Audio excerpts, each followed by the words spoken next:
Hello my dear students, welcome to your master camp channel. कैसे हैं प्यारे बच्चों? Very good. आज मैं Amla Shankar Yadav master camp channel की तरफ से वीडियो लेकर आया हूं हैलो अल्केन हैलो अरीन से।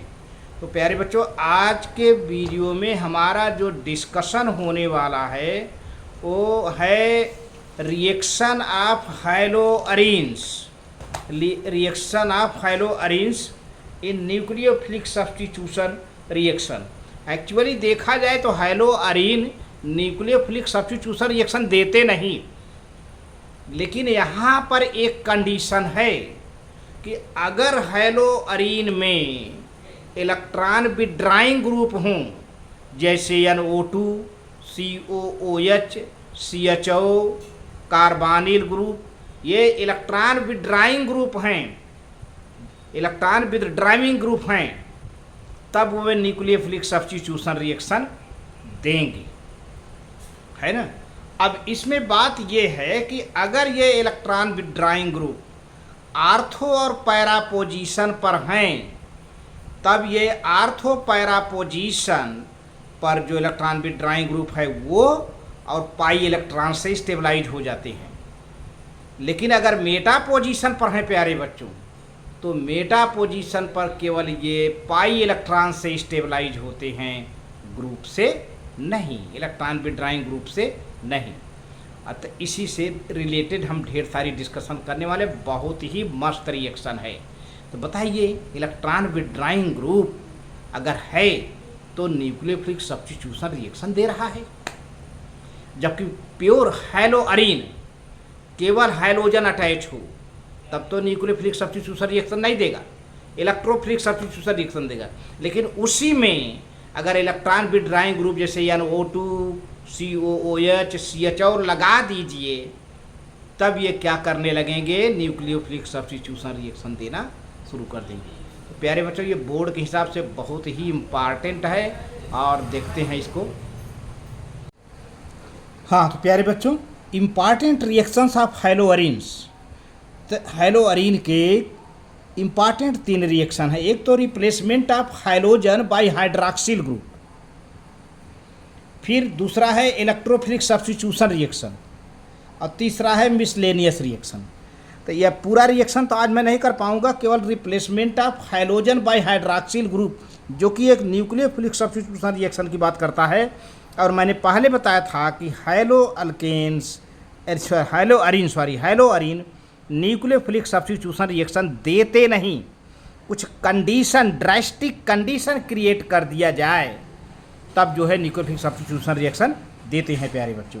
तो देखिए, replacement of hydrogen by hydroxyl group, the due to low reactivity of nucleophilic substitution reaction in aryl halide takes place under drastic conditions. For example, chlorobenzene when heated with aqueous solution of sodium hydroxide at 623 Kelvin under pressure of 300 atmosphere gives sodium phenoxide, which upon acidification gives phenol. This reaction forms the basis of Dow process for the manufacture of phenol. तो प्यारे बच्चों, drastic condition क्या हुआ, temperature 623 कर दिया गया, pressure 300 atmosphere कर दिया गया, तब जाके न्यूक्लियोफिलिक सब्स्टिट्यूशन रिएक्शन होने लगा। देखिए यहाँ पर ये है क्लोरोबेंजीन, ये सोडियम हाइड्रोक्साइड जो कि 6 to 8% है ना। अब 623 केल्विन टेम्परेचर है, 300 एटमॉस्फेयर प्रेशर है प्यारे बच्चों। ऐसी हालत में ये वाटर मॉलिक्यूल निकलता है, सोडियम क्लोराइड निकलता है, और ये देखिए ये ONA दिख रहे हैं ना, तो ये सोडियम फिनॉक्साइड बन गया। अब इसका डाइल्यूट HCl से रिएक्शन कर देंगे तो NaCl फिर निकल जाएगा और OH बन जाएगा, फेनॉल बन जाएगा। ये कंडीशन है। अब देखते हैं कि reactivity of hello arenes in nucleophilic substitution reaction. Nucleophilic substitution reaction में हैलो अरीन की रिएक्टिविटी क्या है, ये बहुत ज़रूरी है। इसके लिए आपको इलेक्ट्रॉन विड्राइविंग ग्रुप की बात मैं करूंगा, तो और इसी इलेक्ट्रॉन विड्राइविंग ग्रुप के वजह से hello Areen nucleophilic substitution reaction देने लगता है। ये बहुत ऊंची बात है। मैंने पहले बताया था कि हाइलोअरीन न्यूक्लियोफिलिक सब्स्टिट्यूशन रिएक्शन नहीं देता है, लेकिन अगर हाइलोअरीन में इलेक्ट्रॉन विदड्रॉइंग ग्रुप लगा दिया जाए तो वे न्यूक्लियोफिलिक सब्स्टिट्यूशन रिएक्शन देने लगते हैं। अब देखिए कैसे।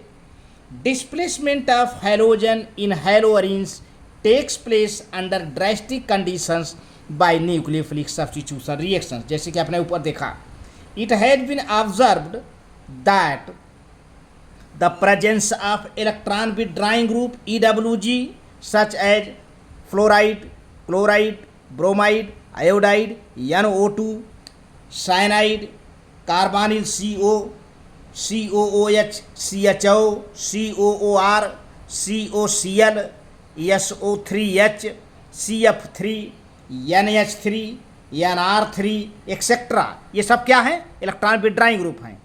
Eight ortho and para positions but not at Meta positions with respect to hydrogen greatly activates the halogen towards nucleophilic substitution reaction।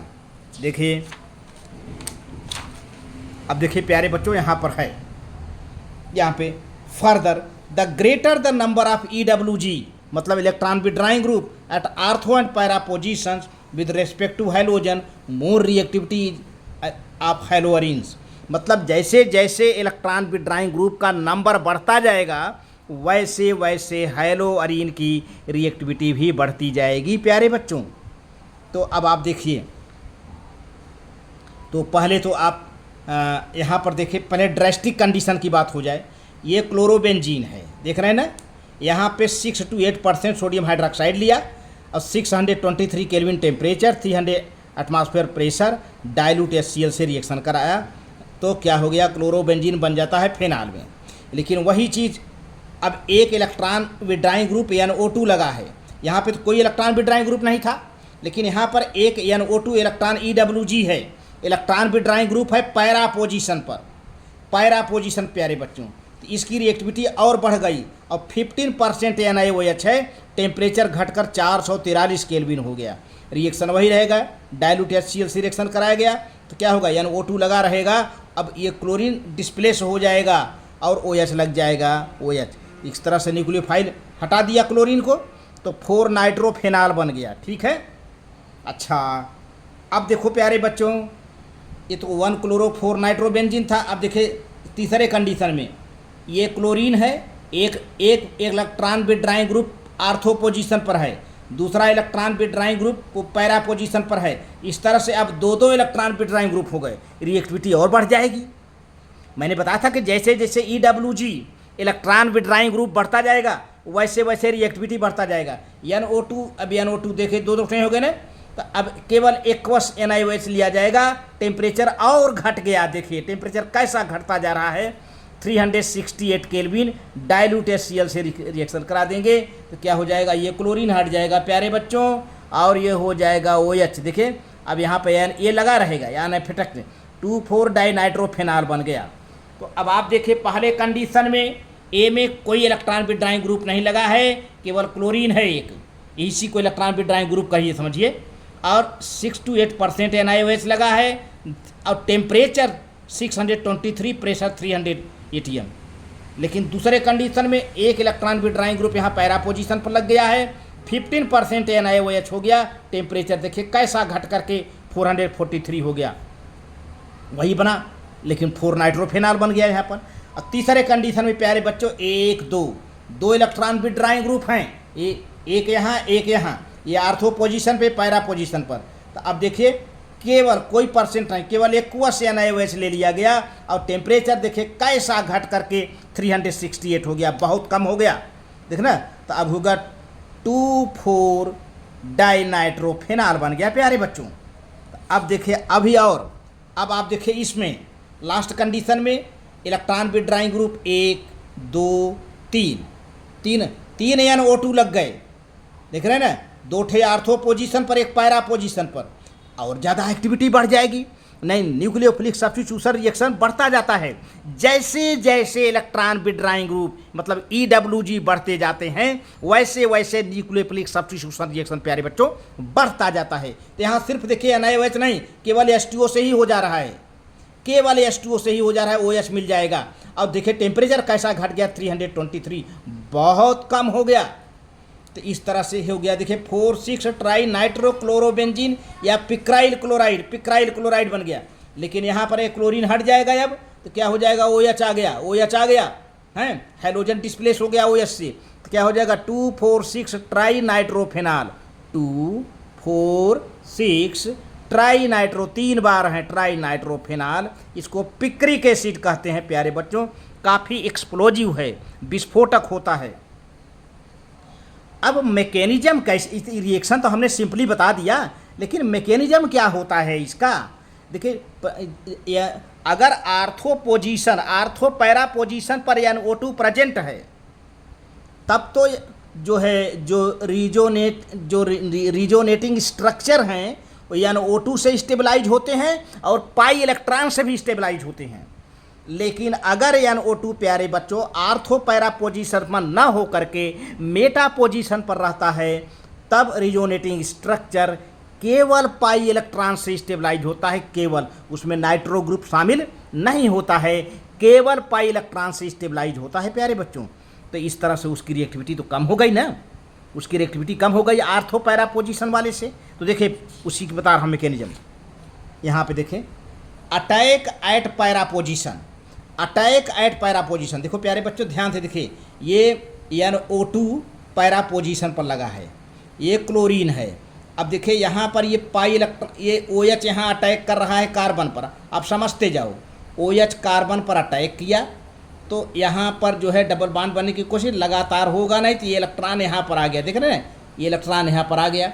जब इलेक्ट्रॉन यहाँ पर आ गया तो रिजोनेंस स्ट्रक्चर देखिए आ गया ये है। अब ये इलेक्ट्रॉन जल्द ही यहाँ पर डबल बॉन्ड बनाएगा इन दोनों कार्बन के बीच में, देख रहे हैं ना। अब OH आके लग गया, यदि OH आके लग गया तो अब यहाँ पे डबल बॉन्ड हो जाएगा। तो जब डबल बॉन्ड लगातार होना नहीं चाहिए इंजीनियरिंग में, तो ये वाला पाई इलेक्ट्रॉन यहाँ शिफ्ट हो जाएगा है। तो इस तरह से अब इलेक्ट्रॉन यहाँ आ गया, अब ये इलेक्ट्रॉन यहाँ आ जाएगा ऑक्सीजन पर, तो ये सिंगल बॉन्ड हो जाएगा। और इस तरह से देखा जाए तो दूसरे स्ट्रक्चर में जहाँ नाइट्रो ग्रुप लगा है, जिस कार्बन से नाइट्रो ग्रुप लग रहा है उस कार्बन को कौन सा चार्ज आ गया है, माइनस। आप ध्यान दो, जिस कार्बन से नाइट्रो ग्रुप लगा है यानी O2, वही कार्बन पर देखिए ध्यान से यहाँ पर माइनस दिख रहा है ना, यहाँ पर माइनस, ये कार्बेनायन हो गया। बाकी नाइट्रो ग्रुप में लगे हैं, लेकिन वह कार्बन यहाँ पर देखिए ये कार्बेनायन नहीं है, कार्बेनायन और दूसरा कार्बन है, लेकिन नाइट्रो ग्रुप वाला कार्बन नहीं है। यहाँ देखिए नाइट्रो ग्रुप वाला कार्बन है, ये नाइट्रो ग्रुप वाला कार्बन नहीं है, ये नाइट्रो ग्रुप वाला कार्बन नहीं है, लेकिन ये कार्बन नाइट्रो ग्रुप वाला है। ये रिजोनेंस, ये हाइब्रिड जो है होते हैं, ये नाइट्रो ग्रुप से और पाई इलेक्ट्रॉन से दोनों से स्टेबलाइज होते हैं प्यारे बच्चों, देख लीजिए दोनों से स्टेबलाइज हैं। इस तरह से देख रहे हैं ना, ये आगे इलेक्ट्रॉन, ये तो ये इलेक्ट्रॉन यहाँ आ गया तो ये सिंगल बॉन्ड हो गया, और इसे पाई जब इलेक्ट्रॉन यहाँ रहा है तो ये डबल बॉन्ड बन गया। लेकिन अब ये इलेक्ट्रॉन यहाँ आ जाएगा, पाई बॉन्ड बना लेगा, देखिए बना लिया ना। जब पाई बॉन्ड बना दिया तो लगातार डबल बॉन्ड होगा नहीं, तो ये इलेक्ट्रॉन यहाँ पर शिफ्ट हो गया, देखिए आ गया ना, इलेक्ट्रॉन यहाँ पर शिफ्ट हो गया। अब यही है, अब ये इसका हाइब्रिड स्ट्रक्चर ये है, यानी लास्ट में क्या हो जाता है, क्लोरीन हट जाता है और OH लग जाता है, देखिए पैरा नाइट्रोफेनॉल बन गया। अब अटैक एट आर्थो पोजीशन पर चूंकि स्टेरिक हिंड्रेंस होता है, माइनर प्रोडक्ट बनता है। यहाँ पे देखिए ये है आर्थो पोजीशन पर यानी O2 है। अब OH इसी पर अटैक कर गया तो यहाँ का इलेक्ट्रॉन इस नाइट्रो ग्रुप पर आ गया, देख रहे हैं ना, आ गया OH। अब यहाँ का इलेक्ट्रॉन ये कार्बन पर आ गया, देखिए कार्बन पर, कौन है कार्बन पर, किस कार्बन बताओ, ये कार्बन पर जिस पर नाइट्रो ग्रुप लगा है। देखिए आप इसको ध्यान बार बार देखिए, वह कार्बेनायन बन गया, 5वां, देखिए स्ट्रक्चर नंबर 5, देख रहे हैं ना, ये कार्बन है, इसी से नाइट्रो ग्रुप लगा है, अब इसी कार्बन पर माइनस चार्ज आ गया, ठीक है।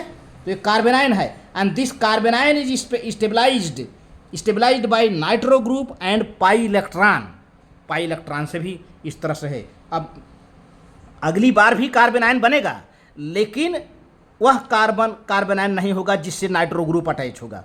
अब देखिए यहाँ का इलेक्ट्रॉन चला जाता है ये यहाँ पर, देखिए एरो ध्यान से देखिए ऐसे बना है ना, ये रो, तो अब यहाँ पे डबल बॉन्ड बन जाएगा प्यारे बच्चों। ये देखिए डबल बॉन्ड बन गया, डबल बॉन्ड बन गया। और ये इलेक्ट्रॉन ऑक्सीजन पे आ गया, यहाँ पर देखिए ये है ना। अब फिर उलट करके देखें, अब ये इलेक्ट्रॉन इधर आएगा तो यहाँ डबल बॉन्ड बन जाएगा, और ये इलेक्ट्रॉन यहाँ आएगा डबल बॉन्ड बना लेगा। देखिए आ गया, यहाँ पर डबल बॉन्ड बन गया, और यहाँ डबल बॉन्ड बन गया, यहाँ से आया ये डबल बॉन्ड बन गया। अब ये जो है यहाँ डबल बॉन्ड बन गया, तो ये इलेक्ट्रॉन शिफ्ट हो गया यहाँ पर देखो। अब अगली बार में क्या होगा, ये इलेक्ट्रॉन यहाँ डबल बॉन्ड बनाएगा। जब ये इलेक्ट्रॉन डबल बॉन्ड बनाएगा तो ये इलेक्ट्रॉन शिफ्ट होगा इस कार्बन पर, देख रहे हैं ना। इस तरह से रिजोनेंस हाइब्रिड हो गया ये, और लास्ट में क्लोरीन निकल जाता है, फिनाल आर्थो नाइट्रोफिनाल बन जाता है प्यारे बच्चों। लेकिन ज़रा मेटा पोजीशन पर देखिए, मेटा पोजीशन पर आपको वो कार्बन देखना है जिस पर नाइट्रो ग्रुप अटैच है। क्या वह कार्बन कार्बन आयन बन रहा है?